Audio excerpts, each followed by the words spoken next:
Late at night at the school, from outside the fourth floor, Haisu was floating in the air, silently watching two teachers still working inside. Two teachers? Good. That way I can deal with both of them at once. He slowly raised his hand toward the room. On the table, a knife suddenly began to shake, then slowly floated into the air, its sharp tip pointing straight at the teachers. They had no idea what was about to happen. In a flash, slash, both of their heads were suddenly sliced off, hanging in midair for a moment. But it was only in Haisu's imagination. A dark expression covered his face. Good. This time, he raised his hand for real, ready to kill them. But then he remembered Yunha's words. Don't kill anyone else. His hands started trembling and his jaw tightened as he fought against his urge to kill. At that moment, one of the teachers suddenly looked outside the window. What is it? Huh? What's wrong? No, wasn't someone standing out there? What are you talking about? This is the fourth floor. No, I'm serious. Did I just see a ghost or something? Don't say creepy things like that at night. But by then, Haisu was already gone. On the rooftop, he muttered to himself. How annoying. Maybe I should just kill them all. Those trivial words, just ignore them. They're nothing. Then suddenly he sensed something, an intruder, in the direction of the annex. Meanwhile, inside the school's annex building, several suspicious men were entering. One of the men quietly pulled a strange book out of his jacket. Getting worked up over some kid's ritual prank like this, but they filled a whole truck with cash just as a down payment. Educated folks really do have big bucks. What do you think, Chil Seong? We picked a good sponsor, didn't we? Yes, sir, but about that black thing we saw at the client's house, back then, The story then shifts to the past. At the client's house, all the servants have been dismissed. Now then, could you start the explanation? Here, Tae-rin, show them. Just listen to your mom for once. But Tae-rin didn't move. She only stared at them with annoyed, angry eyes. Her father spoke again.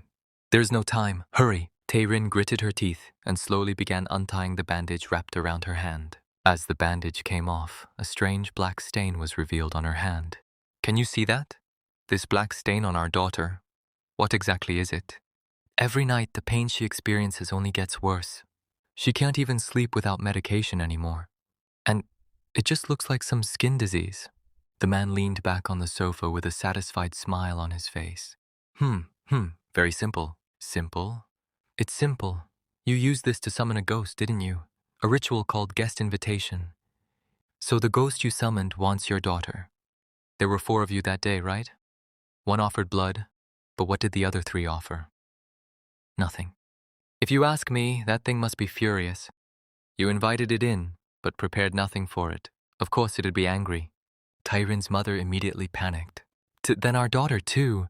She has to offer something to the guest, right? Then we'll offer blood too. But the man slowly shook his head. Blood won't work anymore. One of the 3 already paid with their life, didn't they? At those words, Tae-rin's hand began trembling. But there has to be another way. Then Tae-rin suddenly snapped. What, so you're saying I should just die? Did you come here just to say that? Your job is to get rid of ghosts for money. If that's all you have to say, I could have figured that out myself, mister. The man said nothing, he just smirked. Tae-rin, is this really the time to act like this? Damn it, what? You expect me to just sit here and listen to this scammer? Dad, you're the one who brought him here. He's telling me to die. What am I supposed to do? But her father only looked at her coldly. Kim Tae-rin, enough. Don't tarnish my name any further and stay quiet. How many times have I told you?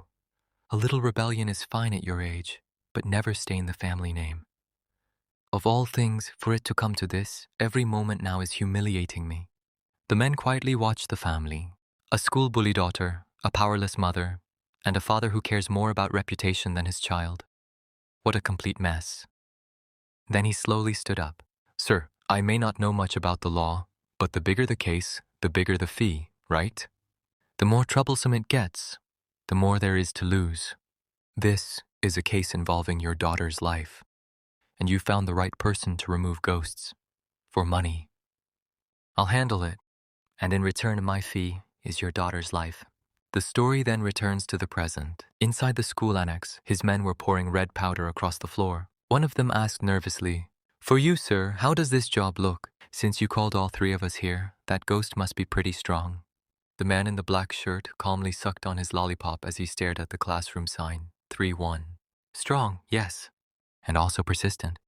and vicious, but at that moment, the sound of a baby goat crying echoed through the hallway. One of the men dragged the trembling goat closer. Have you ever seen me fail a job? The goat's cries only grew louder, shaking in fear. The man bit down on his lollipop. Stop making a fuss already. A life for a life. To trick death, I'll redirect the curse. Then he gently placed his hand on the trembling goat, smiling. They say, this one's in a league of its own?